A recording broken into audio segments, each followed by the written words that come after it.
Hi, everybody. Lee here. Welcome back to Grain-Free Insights.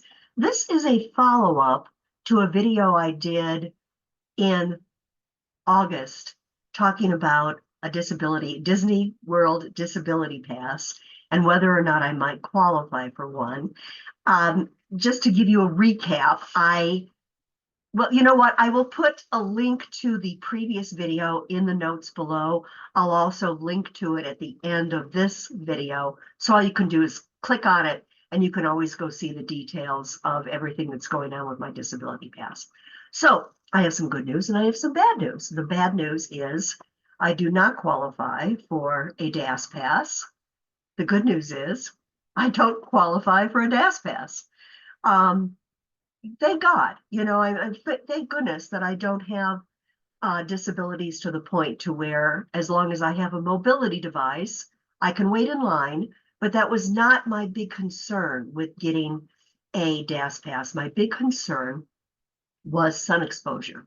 I have Sjogren's disease and some other autoimmune issues that if I sit in sun for a prolonged period of time, I can get a flare, I can get very sick, I can break out all over my body. I've learned how to handle that pretty well. I live in southern New Mexico, USA, and it's a lot of sun exposure down here. So I know what to do. It's just being plopped down in the sun, sitting and not moving and not getting into shade. That was my big concern. Couple of things I wanted to address with Disney when I talked to them. One is I have a UV umbrella. I don't know if you've seen them. They're big. Mine's all silver. It's supposed to protect you from UV rays. And as I'm sitting in my rollator, if I am allowed to, I wanted to raise my umbrella and be able to sit there with my umbrella to keep me as shaded as possible.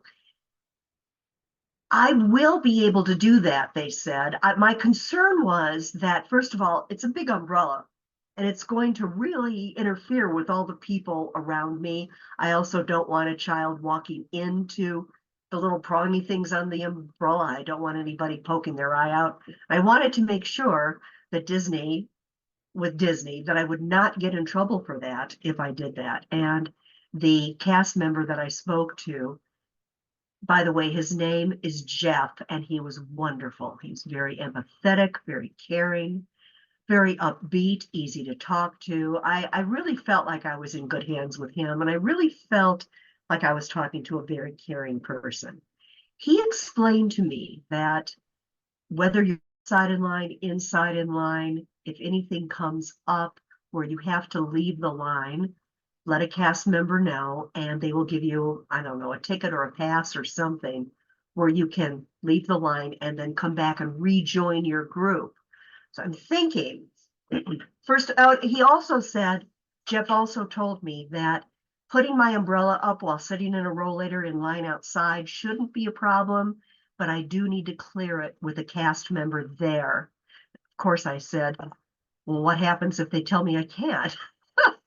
And that's when we got into the discussion of how you can leave the line and then come back in. If it's really sunny and I have to sit outside, it might not happen all that often. Most of the rides I'm planning on going on don't have a lot of outdoor cues that don't have some type of coverage. But if that happens, I will go to a cast member. I will say, I'm in line. Here's the party that I'm with. However, I need to get into the shade while they're waiting to get into the queue where we are in the shade. And then they'll give me a pass, and then I will go to a shady area, and then someone in my party will text me to let me know when I can go in and be in shade at the same time. I have no problem standing in line. Well, I do have a problem standing in line. I can't stand in line because I have severe spinal stenosis, but I'm going to be using a mobility device, probably a rollator, if not a scooter, and I will have the ability to sit down in line. So, if I don't do a lightning lane and I just need to wait that hour or whatever it is, I can do that. I said this in an earlier video, and I'm going to say it again here, and I know a lot of people will probably disagree with me, and that's okay. Put your comments below. I completely understand.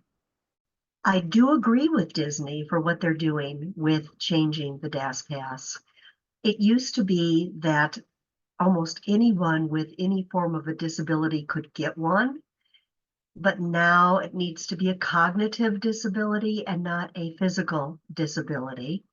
For a physical disability, if you can stand in line, you are expected to stand in line just like everyone else. If you can't stand in line for whatever reason, they're going to tell you that you need to use a mobility device. Um, and if that doesn't work, I don't know, you would just have to talk to them and see what they have to say. I'm just really grateful that I have the opportunity to talk to a cast member if I do have to sit in the sun and just ask them for the ability to get in the shade until I get into a shaded area in the queue. So we'll see how it goes. I will be, I'm sure, taking some videos at Disney to share with you to show you how I'm getting around, and also maybe I'll find some really good grain-free options to eat at Disney that I'll share with people when I find them. There's not a lot of them there. I mean, certainly there's always a steak, vegetables, salad, all of that. Will I be eating grains when I'm in Disney? Yes, but nothing with gluten. I still have to be very, very strict when it comes to gluten, or I'll get quite ill. And even with grains, I do try to limit them as much as possible. So I will be watching it, but not 100%. I look forward to giving you more information while I'm there. I would love to hear your comments. I'd love to hear your thoughts about the Disney DAS Pass the way that it now stands. I know it's very controversial with a lot of people, and I completely respect and understand that. I'd really like to know more about what everyone else out there is going through too. If you are someone who has always been able to get a DAS pass in the past and you're now not able to, what's your story? How is that working for you? Are you still going to Disney, or have you decided not to go? Do you know anyone, or have you had a hard time getting a DAS pass when you do feel that you absolutely qualify for it and they're just not listening? I would love to hear about that. I know my experience today was very, very positive. I'm really hoping that everyone else's is too. However, it's kind of good for all of us to know what's going on out there and how people feel and how they're dealing with the changes in the Disney DAS Pass. It would also be interesting to know if there are people out there that do have cognitive disabilities that are being turned down for a DAS pass. I mean, they're saying that, yes, if you have a cognitive disability, you can definitely qualify. I'm sure you still have to answer a lot of questions and certain criteria, but if you're someone who has been able to get a DAS pass in the past for a cognitive disability and you're not able to now, or if you're new to DAS and you were hoping to be able to get a cognitive DAS pass either for you or someone you love, share that with us if you would.